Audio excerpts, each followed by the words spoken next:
Hello guys, आपका स्वागत है मेरे चैनल पर। आज हम डिस्कस करेंगे लॉजिकल रीजनिंग पर। हम इसके अंदर प्रोपोजिशंस के बारे में समझेंगे, आर्ग्यूमेंट्स वगैरह को देखते जाएंगे, उसके क्या टर्म्स है, एलिमेंट्स है, प्रोपोजिशन है, कॉन्सेप्ट क्या है, इसे क्या क्लासिफिकेशन, हम इन चीज़ को पूरे डिटेल में देखेंगे और समझने की कोशिश करेंगे।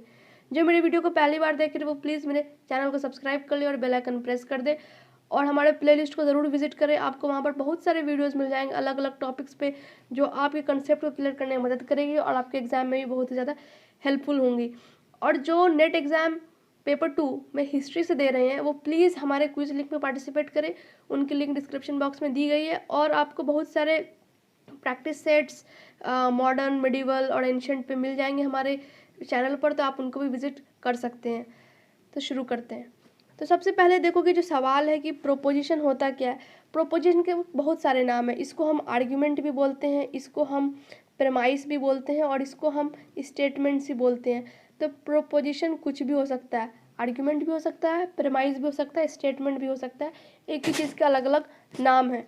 तो प्रोपोजिशन में होता क्या है, it is assume to be true. हम इसको मानते हैं कि ये सही है। हमारे पास जो भी आर्ग्यूमेंट, जो भी हमारे पास स्टेटमेंट दी गई, हम उनको ट्रू समझते हैं और उसी के आधार पर हम कॉन्क्लूजन ड्रॉ करते हैं। तो हमेशा याद रखना, रीजनिंग के अंदर जब भी हम किसी भी चीज़ का कॉन्क्लूजन ड्रॉ करते हैं वो हमेशा आधारित होता है प्रोपोजिशन पर। अगर प्रोपोजिशन में जो भी आर्ग्यूमेंट वैलिड है तो कॉन्क्लूजन भी वैलिड होना चाहिए। उसमें जो भी हेर फेर है तो वैलिड इनवैलिड चलते रहता है, हम उसको देखेंगे समझेंगे। लेकिन अभी के लिए बस इतना समझो कि प्रोपोजिशन कोई भी स्टेटमेंट हो सकता है, किसी भी फॉर्म का आर्ग्यूमेंट हो सकता है, कोई भी प्रेमाइस होता है, सारे एक ही चीज़ है और इसी के आधार पर हम कॉन्क्लूजन ड्रॉ करते हैं। ठीक है, तो इसके अंदर 4 टाइप्स होती हैं। किसी प्रोपोजिशन में 4 टाइप्स है। पहला होता है क्वांटिफायर, जो क्वांटिटी बताता है। जैसे कि किसी भी सेंटेंस में आपको ऑल, सम, नो, नन, मतलब all universally positive, no none universally negative और सम मतलब पार्शियली, और वो पार्शियली पॉजिटिव भी हो सकता है और पार्शियली निगेटिव भी हो सकता है। हम इसको आगे देखेंगे, अभी के लिए इतना समझते हैं।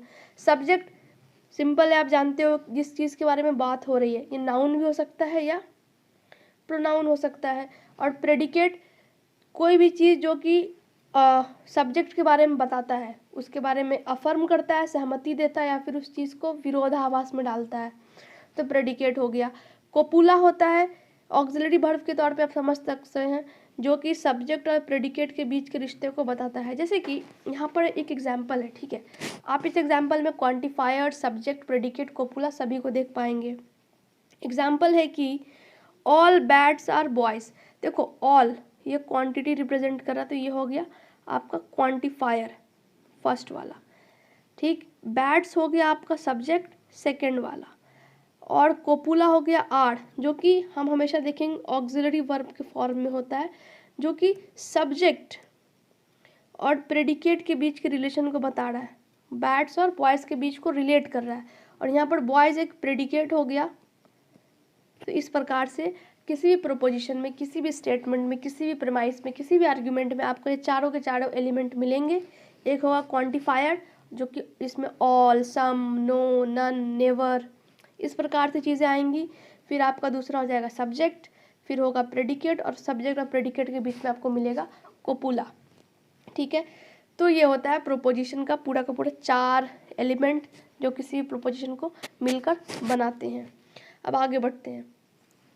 प्रोपोजिशन का क्लासिफिकेशन करा गया है, ठीक है, ये बहुत ही इंपॉर्टेंट है। ये इसलिए इम्पॉर्टेंट है कि जब मैं आपको नेक्स्ट टॉपिक पढ़ाऊंगी क्लासिकल स्क्वायर ऑफ अपोजिशन, इसमें इसका इस्तेमाल बहुत ज़्यादा है, तो प्लीज़ आप इसको थोड़ा अच्छे से समझें। और इस पर क्वेश्चंस आते हैं जब आपको मैं क्लासिफिकेशन वाला बताऊंगी अपोजिशन को लेकर कि किस तरीके से क्लासिकल स्क्वायर ऑफ अपोजिशन का क्लासिफिकेशन किया हुआ है, तो फिर आपको मैं MCQs दिखाऊंगी, तो आप वहाँ समझोगे कि सच में बहुत ज़्यादा इंपॉर्टेंट है। तो देखो सबसे पहला जो है इसमें आता है यूनिवर्सल पॉजिटिव या अफर्मेटिव। इसको हम डिनोट करते हैं ए से, इसको हम कहते हैं ए टाइप प्रोपोजिशन, जिसमें यूनिवर्सल पॉजिटिव मतलब कि हम इसमें ऑल सभी के बारे में बात करेंगे और पॉजिटिव सेंटेंस हमेशा पॉजिटिव में होगा। इसके अंदर अब कभी भी नो निगेटिव चीज़ें नहीं लोगे। यूनिवर्सल पॉजिटिव, सबके बारे में बात करो और पॉजिटिव सेंटेंस हो, और हम इसको डिनोट करते हैं ए से, और इसको हम कहते हैं ए टाइप प्रोपोजिशन। तो देखो इसमें जो है सब्जेक्ट को हम डिस्ट्रीब्यूट सिर्फ कर सकते हैं, प्रेडिकेट को हम इंटरचेंज नहीं कर सकते सब्जेक्ट से, इसका ये प्रॉपर्टीज़ है। अब हम इसको एग्जाम्पल के थ्रू समझेंगे क्या ये फॉलो होता है या किस प्रकार से होता है। तो देखो, all bats are boys, all bats are boys, ठीक है, बी से बैट, बी वाई से बॉयज़। तो यहाँ पर जो सब्जेक्ट है आपका वो क्या है, सब्जेक्ट यहाँ पर आपका सब्जेक्ट है बैट, राइट। दूसरा जैसे एग्जाम्पल है ऑल कैट्स आर एनिमल्स, तो यहाँ पर आपका सब्जेक्ट क्या है, कैट्स। आप कैट को डिस्ट्रीब्यूट कर सकते हो ना, कैट को आप इस तरीके से डिस्ट्रीब्यूट कर रहे हो किसके अंदर, प्रेडिकेट के अंदर, लेकिन आप इंटरचेंज नहीं कर सकते प्रेडिकेट को सब्जेक्ट के साथ, मतलब जो जहाँ है वो वैसा रहेगा। ऑल बैट्स आर बॉयज़, ये आपके पास प्रेमाइज है, ये आपका सेंटेंस है, लेकिन इसका रिवर्स नहीं है यहाँ पर। तो ऑल बैट्स आर बॉयज़ और ऑल बॉयज़ आर बैट्स ऐसा बिल्कुल नहीं हो रहा है। तो इसलिए यहाँ पे जो है सब्जेक्ट और प्रेडिकेट जो है वो इंटरचेंजेबल, आपस में अदल बदल नहीं सकते हैं। और हम इसको किस तरीके से आइडेंटिफाई कर रहे हैं कि यूनिवर्सल पॉजिटिव है, यहाँ पे ऑल की बात कर रहा है तो यूनिवर्सल हो गया और पूरा सेंटेंस पॉजिटिव में जा रहा है, तो ये हो गया यूनिवर्सल पॉजिटिव या अफर्मेटिव। इसको हम कहते हैं ए टाइप प्रोपोजिशन। समझ पा रहे हो, इस पे आप सब्जेक्ट को डिस्ट्रीब्यूट कर सकते हो, सब्जेक्ट ही तो डिस्ट्रीब्यूट हो रहा है ना, देखो कैसे हो रहा है, यहाँ कैट एनिमल में डिस्ट्रीब्यूट हो रहा है और बैट जो है बॉयज़ में डिस्ट्रीब्यूट हो रहा है, लेकिन इसका उल्टा पॉसिबल नहीं है। आगे देखते हैं, दूसरा है यूनिवर्सल निगेटिव। अभी हमने पढ़ा यूनिवर्सल पॉजिटिव, यूनिवर्सल निगेटिव, ये सब की बात करेगा लेकिन सेंटेंस जो होगा वो निगेटिव में होगा और हम इसको डिनोट करते हैं ई से, इसलिए हम इसको कहते हैं ई टाइप प्रोपोजिशन। तो हम इसमें बात करेंगे किस चीज़ का, एक्सक्लूजन का, कि आप किसी चीज़ को छोड़ रहे हो, किसी चीज़ को छोड़ रहे हो मतलब यूनिवर्सल लेवल पे सभी को छोड़ रहे हो।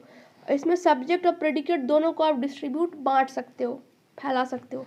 जैसे कि देखो, नो फिश आर बर्ड्स, ये आपका फिश हो गया, ये आपका बर्ड हो गया, इन दोनों में कोई रिलेशन नहीं है ना, नो है, तो ये दोनों को हमने डिस्ट्रीब्यूट भी कर दिया, ये अलग अलग डिस्ट्रीब्यूट भी हो गए और यहाँ पे एक्सक्लूड भी हो रहे हैं, फिश और बर्ड दोनों एक दूसरे जुदा हो रहे हैं। और यहाँ पे हम जो बात करें सभी फिश के लिए बात कर रहे हैं, तो यूनिवर्सल निगेटिव। उसी प्रकार से दूसरा है नो मेन आर परफेक्ट, एक हो गया आपका मैन और दूसरा हो गया परफेक्ट, ठीक है। तो आप यहाँ पर भी देखो कि ये दोनों को हमने डिस्ट्रीब्यूट कर दिया है। यहाँ पे सब्जेक्ट क्या था, सब्जेक्ट हो गया मेन और प्रेडिकेट हो गया परफेक्ट, आर हो गया आपका क्या, कोपुला, और ये आपका हो गया क्या, क्वांटिफायर। सारे एलिमेंट आ गए प्रोपोजिशन के। अब हमने क्या देखा कि सब्जेक्ट और प्रेडिकेट को आप क्या कर रहे हो, डिस्ट्रीब्यूट कर सकते हो, और यहाँ पर एक्सक्लूजन है, दोनों में कोई सम ऑल कुछ नहीं हो रहा, दोनों अलग अलग है, एक्सक्लूडेड है। तो ये होता है यूनिवर्सल निगेटिव और हम इसको रिप्रेजेंट करते हैं ई से, इसलिए हम इनको कहते हैं ई टाइप प्रोपोजिशन। इन सारे टाइप का बहुत ज़्यादा इस्तेमाल होने वाला है स्क्वायर ऑफ अपोजिशन में, तो प्लीज़ इसको समझने की कोशिश करें, याद रखें। अगला है पर्टिकुलर पॉजिटिव, ठीक है। तो जब पार्टिकुलर है तो इसमें आप यूनिवर्सल की तो बात नहीं कर रहे हो ना, सम थोड़ा सा, ठीक है, सम मेन और फुलिश इसकी बात कर रहे हो। हम इसको डिनोट करते हैं आई से, इसको कहते हैं आई टाइप प्रोपोजिशन। इसमें ना ही आप सब्जेक्ट को डिस्ट्रीब्यूट कर सकते हो ना ही प्रेडिकेट को, मतलब क्यों नहीं कर सकते हो, देखो सम मेन और फुलिश, ये मेन हो गया, ये फुलिश हो गया। अब आप इन दोनों को अलग कैसे करोगे, सम तो कुछ मेन फुलिश के अंदर है, ठीक है, और कुछ फुलिश मेन के अंदर है, तो यहाँ पर आप उसको अलग नहीं कर सकते, डिस्ट्रीब्यूट नहीं कर सकते हो, जो थोड़ा थोड़ा आधा आधा दोनों में जुड़ा हुआ है, तो ये हो गया, ठीक है। दूसरा है पर्टिकुलर निगेटिव, मतलब आप सम की बात करोगे लेकिन सेंटेंस आपका निगेटिव में होगा और हम इसको डिनोट करते हैं ओ से, इसलिए हम इसको कहते हैं ओ टाइप प्रोपोजिशन। एग्जाम्पल से हम समझ जाएंगे, some birds are not carnivores, कुछ बर्ड्स, ये बर्ड्स हैं, आर नॉट कार्निवोर्स, कुछ चिड़िया जो है वो कार्निवोर्स नहीं है, तो मतलब कुछ के बारे में बात कर रहा है, बाकी के बारे में तो बात नहीं कर रहा है, तो इसलिए होगा पर्टिकुलर। इसको हम प्रेडिकेट को डिस्ट्रीब्यूट कर सकते हैं, कार्निवोर्स को हम डिस्ट्रीब्यूट कर सकते हैं, क्योंकि कार्निवोर्स का बर्ड से कोई रिलेशन नहीं है, लेकिन जब हम सम यूज़ कर रहे हैं ना बर्ड के साथ, तो हम इसको कहीं ना कहीं से रिलेट कर रहे हैं। तो आप देखो कि जो ओ टाइप प्रोपोजिशन है उसमें प्रेडिकेट को हम डिस्ट्रीब्यूट करते हैं, जो ए टाइप था उसमें हम सब्जेक्ट को डिस्ट्रीब्यूट करते हैं, और आई टाइप में हम डिस्ट्रीब्यूट नहीं कर सकते हैं। उसी प्रकार से ई टाइप में हम दोनों को डिस्ट्रीब्यूट कर सकते हैं, क्योंकि यहाँ पे एक्सक्लूजन है। तो आप ये डिस्ट्रीब्यूशन वाला चीज़ को भी याद रखना, कहाँ पर डिस्ट्रीब्यूट सब्जेक्ट हो रहा है, कहाँ पर सब्जेक्ट और प्रेडिकेट दोनों हो रहा है, कहाँ पर दोनों नहीं हो रहा है, कहाँ पर सिर्फ प्रेडिकेट डिस्ट्रीब्यूट हो रहा है। और आपने नोटिस कर रहा होगा कि जो क्लासिफिकेशन ऑफ प्रोपोजिशन है सारे के सारे वॉवेल हैं, ए, नेक्स्ट है ई, उसके बाद है आई, और उसके बाद है ओ, फिफ्थ है नहीं तो शायद यू होता। ठीक है, तो ये हो गया। आई होप कि आपको ये सारे के सारे जो 4 क्लासिफिकेशन है प्रोपोजिशन का वो समझ आए होंगे, A type, I type, O type. बहुत इंपॉर्टेंट है क्योंकि इससे जुड़ा हुआ है आपका अगला टॉपिक। फिर देखो, किसी भी प्रेमाइज में आपको कुछ एलिमेंट्स मिलेंगे, 3 एलिमेंट्स हैं, मेजर, माइनर और मिडिल। अब हम आइडेंटिफाई कैसे करेंगे कौन सा टर्म मेजर है, कौन सा टर्म माइनर है और कौन सा टर्म मिडिल में आता है। तो सबसे पहले मिडिल टर्म को देखते हैं। ये जो प्रेमाइज है, ये जो आपका प्रोपोजिशन इसमें कॉमन होगा, इन दोनों सेंटेंस में कॉमन एनिमल्स है। ठीक है, तो ये आपका क्या हो गया, मिडिल टर्म। और मिडिल टर्म को इंडियन प्रोपोजिशन में हम लिंगा भी कहते हैं। और अब हम पूरा का पूरा जो फोकस है वो अपना शिफ्ट करेंगे कॉन्क्लूज़न पर। कॉन्क्लूज़न से ही हमें मेजर टर्म और माइनर टर्म के बारे में पता चलेगा। तो मेजर टर्म जो होता है वो प्रेडिकेट होता है, मतलब ये जो बाद वाला आ रहा है ना प्रेडिकेट, ये हो गया आपका मेजर टर्म। और जो इसका सब्जेक्ट होता है कॉन्क्लूज़न का, ये होता है आपका माइनर टर्म। और माइनर टर्म को इंडियन लॉजिक में दूसरे नाम से जाना जाता है, उसको हम कहते हैं पक्ष, और इसको हम कहते हैं साध्या। ठीक है, तो किसी भी प्रोपोजिशन में आपको ये तीनों एलिमेंट मिलेंगे और ये बहुत इंपॉर्टेंट है। ये इसलिए इंपॉर्टेंट है क्योंकि एमसीक्यूज आपको आएंगे, आपको प्रेमाइज दे दी जाएंगे, आपसे पूछे जा सकते हैं कि इसमें से मेजर टर्म कौन सा है, पक्षा कौन सा है, माइनर कौन सा है, मिडिल कौन सा है। तो आप जो इंडियन लॉजिकल नेम है उसको भी याद रखो, और जो इंग्लिश में जो नेमिंग करी गई है मेजर माइनर उसको भी याद रखो। तो गाइज आज के लिए बस इतना ही। आई होप कि आपको ये समझ में आया होगा कि प्रोपोजिशन, आर्ग्यूमेंट, उसके स्ट्रक्चर में क्या चीज़ें होती हैं और इसके क्या क्लासिफिकेशंस है।